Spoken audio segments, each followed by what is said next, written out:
ആരാധകരെ ശാന്തരാകും. എല്ലാവരും സെൽഫി എടുക്കുന്നതായിരിക്കും. ഞാൻ ആരാധകർ ഒന്ന് പോയടാണ് നീ കാരണമാണ് ഞങ്ങൾ ഗതിയിലായത്. ചേട്ടാ ഇങ്ങനെയാണോ സ്നേഹം പ്രകടിപ്പിക്കുന്നത്? പോരെ. പ്രതിപക്ഷ നേതാവിനെ വിഴിഞ്ഞം പദ്ധതിയുടെ കമ്മീഷനിങ് ചടങ്ങിൽ ഞങ്ങൾ ഉൾക്കൊള്ളിച്ചിരുന്നു.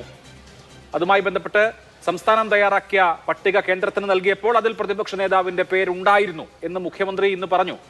അത് പ്രതിപക്ഷ നേതാവിനെ അറിയിച്ചിട്ടുണ്ടോ? അദ്ദേഹം പത്രത്തിൽ കണ്ടത് പ്രതിപക്ഷ നേതാവിന് ക്ഷണമില്ലെന്നാണ്.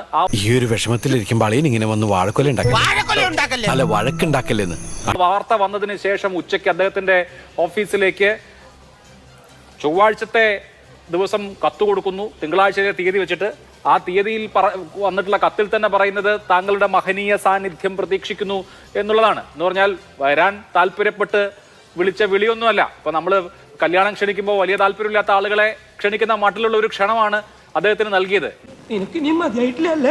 വിഴിഞ്ഞം പോലൊരു പദ്ധതി കമ്മീഷൻ ചെയ്യുമ്പോൾ മുഖ്യമന്ത്രി പറയുന്നു അത് നാടാകെ ക്രെഡിറ്റ് അവകാശപ്പെടുന്ന ഒരു പദ്ധതിയാണ് എന്ന്. അപ്പൊ നാടിനാണ് ക്രെഡിറ്റ് എങ്കിൽ എല്ലാവരെയും ഉൾക്കൊള്ളിക്കാനുള്ള ബാധ്യത, അവർ പ്രധാനപ്പെട്ട അതിഥികളാണെന്ന് ബോധ്യപ്പെടുത്തിക്കൊണ്ട് ഉൾക്കൊള്ളിക്കാനുള്ള ബാധ്യത സംസ്ഥാന സർക്കാരിന് ഉണ്ടായിരുന്നില്ലേ?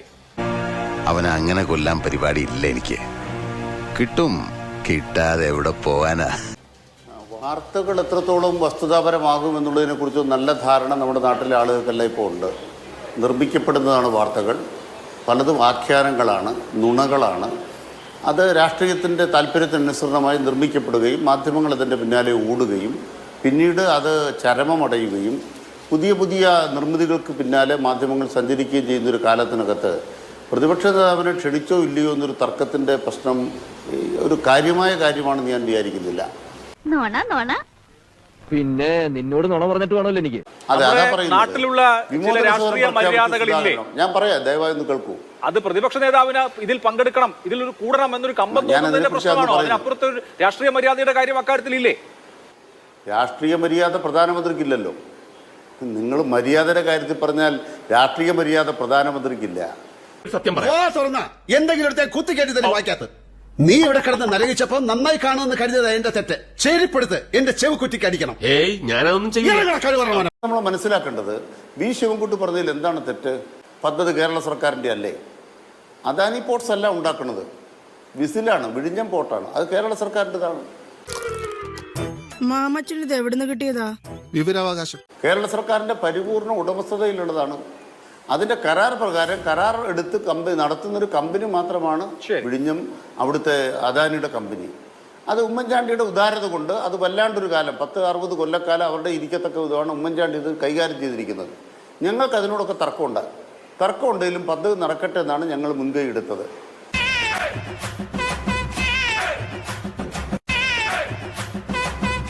പഴയ കാലമൊക്കെ സാർ ഇത്ര വേഗം വേണ്ടാത്തൊന്നും നീ എന്നെ ഓർപ്പിക്കണ്ട.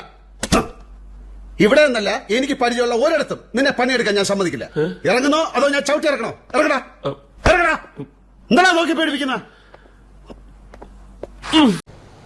പ്രതിപക്ഷ നേതാവിനെ ക്ഷണിച്ചിട്ടില്ല എന്ന് വാർത്ത പുറത്തു വന്നപ്പോൾ സംസ്ഥാനത്തിന്റെ മന്ത്രി പോർട്ടിന്റെ ചുമതലയുള്ള ശ്രീ വാസവൻ പറഞ്ഞത് ഞങ്ങൾ ക്ഷണിക്കാഞ്ഞത് മനഃപൂർവ്വമാണ്. കാരണം ഇത് ഞങ്ങളുടെ സർക്കാരിന്റെ ഔദ്യോഗിക സർക്കാരിന്റെ 4ാം വാർഷികത്തോടനുബന്ധിച്ചുള്ള ചടങ്ങാണ്. ആ വാർഷിക പരിപാടികൾ UDF ബഹിഷ്കരിച്ചിരിക്കുന്നത് കൊണ്ടാണ് സംസ്ഥാനത്തിന്റെ പ്രതിപക്ഷ നേതാവിനെ വിളിക്കാത്തത് എന്ന് നമ്മളോട് സംവദിച്ചത് ഈ സംസ്ഥാനത്തിന്റെ പോർട്ടിന്റെ മന്ത്രി കൂടിയായ ശ്രീ വാസവനല്ലേ?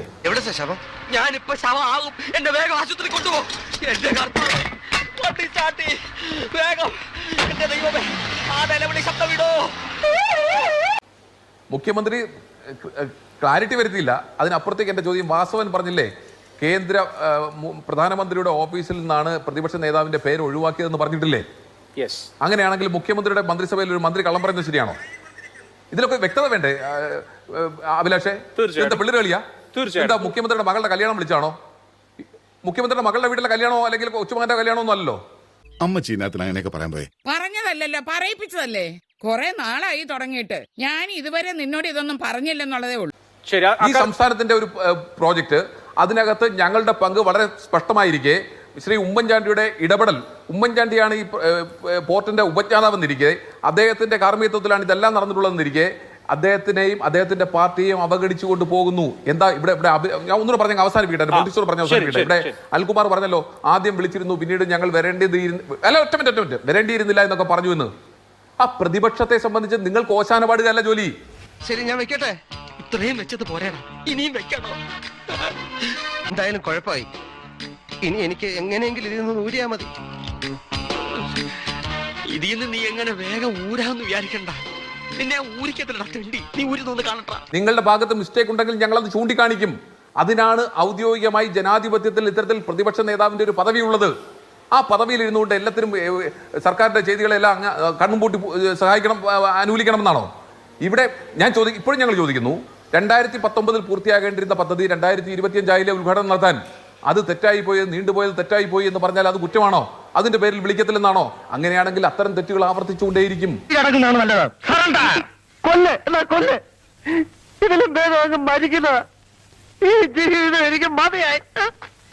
ഇന്ന് നമ്മൾ ഒരു കാര്യം കൂടി ശ്രദ്ധിക്കണം. മുഖ്യമന്ത്രി പറഞ്ഞ ഒരു വാചകം, കല്ലിട്ടതുകൊണ്ട് കപ്പലോടില്ല എന്നാണ്. എന്ന് പറഞ്ഞാൽ UDFന്റെ ഇക്കാര്യത്തിലെ സംഭാവന, അവിടെ ഒരു കല്ലിട്ടു എന്നുള്ളതാണ്.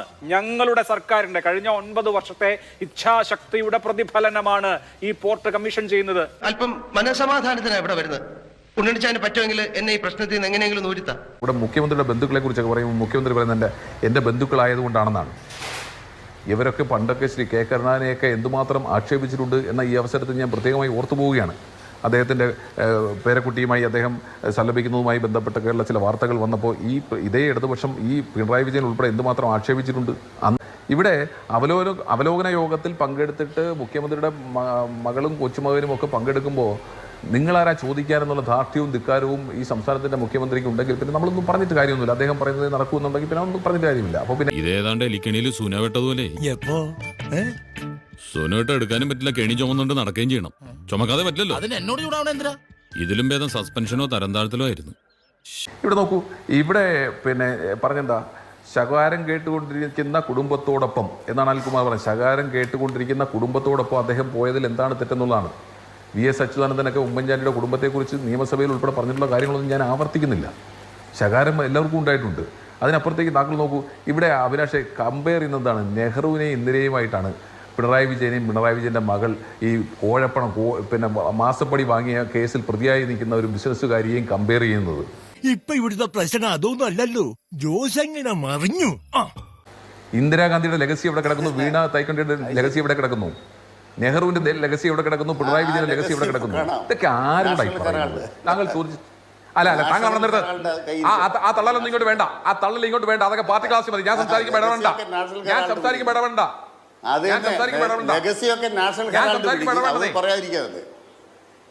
നാഷണൽ ഹെറാൾഡ് വിഴുങ്ങിയ കാര്യമൊക്കെ ഞങ്ങൾ നോക്കിക്കോളാം.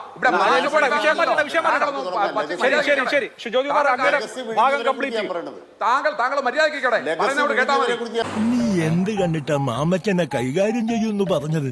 അയാളുടെ കള്ളും മേടിച്ചു കുടിച്ചിട്ട് അയാൾക്ക് സന്തോഷമുള്ള എന്തെങ്കിലും ഒന്ന് പറയണ്ടേ? എന്ത് ജോസേ പറയുന്ന കേട്ടാ മതി. മുഖ്യമന്ത്രിയുടെ മകൾ മാസപ്പടി വാങ്ങിയിരിക്കുന്നു, SFI അന്വേഷിച്ച് കുറ്റപത്രം കൊടുത്തിരിക്കുന്നു. ആ ബിസിനസ്സുകാരിയെ കൂട്ടിക്കൊണ്ട് മുഖ്യമന്ത്രി വിഴിഞ്ഞത്ത് പോയാൽ ഞങ്ങളത് പറയും. താങ്കൾ കേൾക്കാനേ താങ്കൾക്ക് വിധിയുള്ളൂ. താങ്കൾ കേട്ടേ പറ്റൂ. അഭിലാഷ് ഇത്തരത്തിൽ ഈ ചർച്ചയിൽ മുന്നോട്ട് പോകാനാണെങ്കിൽ ഒരു കാരണവശാലും ഞാൻ സംസാരിക്കുന്നില്ല. വെറുതെ നാട്ടുകാരെ കൊണ്ട് പറയിപ്പിക്കാനാ ഇവൻ എന്താ ഉദ്ദേശിച്ചത്? ശരി, ഈ ചർച്ചയിൽ സംസാരിക്കണമെങ്കിൽ അഭിലാഷ് ഈ ശരി. അല്ല ഷാൽക്കു പറഞ്ഞാൽ അങ്ങയുടെ അവസരത്തിൽ അങ്ങയിലേക്ക് വരാം. ശരി,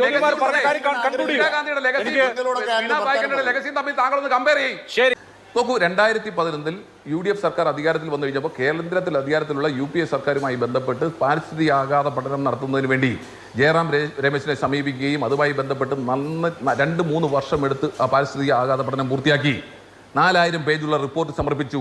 ആ റിപ്പോർട്ട് സമർപ്പിച്ച് അതിന്മേൽ പാരിസ്ഥിതിക അനുമതി ലഭിച്ച് സംസ്ഥാനത്ത് ചരിത്രത്തിലാദ്യമായി ഈ കേന്ദ്രത്തിൽ നിന്ന് പാരിസ്ഥിതിക അനുമതി ലഭിച്ച് 24 മണിക്കൂറിനുള്ളിൽ ഗ്ലോബൽ ടെൻഡർ വിളിച്ച മുഖ്യമന്ത്രിയാണ് നമ്മുടെ ഉമ്മൻചാണ്ടി. ആരോട് ഇതിങ്ങനെ എത്ര വട്ടം പറഞ്ഞു? ചരിത്രത്തിലാദ്യമായി അത്തരത്തിൽ ഗ്ലോബൽ ടെൻഡർ വിളിച്ച് പിന്നെ അദാനി ഗ്രൂപ്പുമായി എഗ്രിമെന്റ് ഒപ്പിട്ടു. അദാനി ഗ്രൂപ്പുമായി എഗ്രിമെന്റ് ഒപ്പിട്ട് കഴിഞ്ഞാൽ പിന്നെ പോർട്ട് നിർമ്മിക്കേണ്ട ഉത്തരവാദിത്വം അദാനി ഗ്രൂപ്പിനാണ്. സ്വാഭാവികമായി ഏത് സർക്കാർ, ഞങ്ങളുടെ സർക്കാർ തുടർന്ന് വന്നാലും അല്ലെങ്കിൽ മറ്റൊരു സർക്കാർ വന്നാലും ആ എഗ്രിമെന്റ് പ്രകാരമുള്ള തുക അവർക്ക് നൽകണം എന്നുള്ളതൊരു യാഥാർത്ഥ്യമാണ്. അത് ഏത് സർക്കാരിന്റെ ബാധ്യതയാണ്. കാരണം ഒരു സർക്കാരിന് വേണ്ടി എഗ്രിമെന്റ് ഇടുമ്പോൾ ഗവൺമെന്റ് ഓഫ് കേരള എന്ന് പറയുന്ന ഒരു കണ്ടിന്യൂയിങ് പ്രോസസ്സാണ്. അതിന്റെ ഭാഗമായി അവർക്ക് പൈസ കൊടുത്തു എന്നുള്ളത് ശരിയാണ്. അത് ഞങ്ങളായാലും അവരായാലും മറ്റൊരാൾ വന്നാലും സർക്കാരിന് വേണ്ടി ഒരു എഗ്രിമെന്റ് ഒപ്പിട്ടിട്ടുണ്ടെങ്കിൽ ആ എഗ്രിമെന്റ് ഇല്ലാതാക്കാൻ എന്തെല്ലാം ശ്രമം നടത്തി? ആ 7,000 കോടി രൂപ പ്രോജക്റ്റിൽ 6,000 കോടി രൂപയും കള്ളപ്പണമാണെന്നും കടൽ കൊള്ളയാണെന്നും പറഞ്ഞവരല്ലേ ഇവർ? ഞാനൊരു സത്യം പറഞ്ഞ് വിശ്വസിക്കൂ, എന്നാ എനിക്കത് ഓർമ്മയില്ല. ഇതിലൊക്കെ ഒരു അർത്ഥവുമില്ലെന്ന് അവസാനം ബോധ്യപ്പെട്ടില്ലേ? അപ്പോൾ ആ പ്രോജക്റ്റ് ഇംപ്ലിമെന്റ് ചെയ്യാൻ വേണ്ടി ടെൻഡർ വിളിച്ച് ടെൻഡറിന് മേളിൽ എഗ്രിമെന്റ് വെച്ച് എഗ്രിമെന്റ് എക്സിക്യൂട്ട് ചെയ്യുന്ന ഉത്തരവാദിത്വം ആർക്കാവുള്ളത്? അദാനി ഗ്രൂപ്പിന്. പൈസ കൊടുക്കേണ്ട ഉത്തരവാദിത്വം സർക്കാരിനാണ്. അത് LDF ആയാലും UDF ആയാലും കൊടുത്തേ പറ്റൂ, കാരണം എഗ്രിമെന്റ് ഒപ്പിട്ടുപോയി. അതിനപ്പുറത്തേക്ക് നിങ്ങൾ എന്ത് സേവനമാണ് ചെയ്തിട്ടുള്ളത്? കോടതി ഒരു കാര്യം ചോദിച്ചോട്ടെ? ചോദിക്കേ. എന്നെ വെറുതെ ഇവിടെ ഇരിക്കാൻ പറ്റുമോ?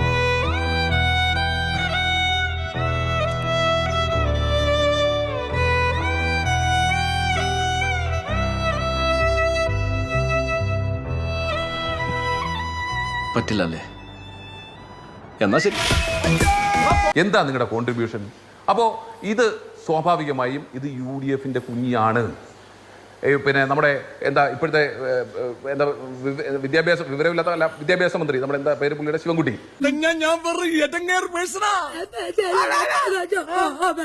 അദ്ദേഹം പറയുന്നത് ഇത് ഞങ്ങളുടെ കുഞ്ഞാണെന്നൊക്കെ.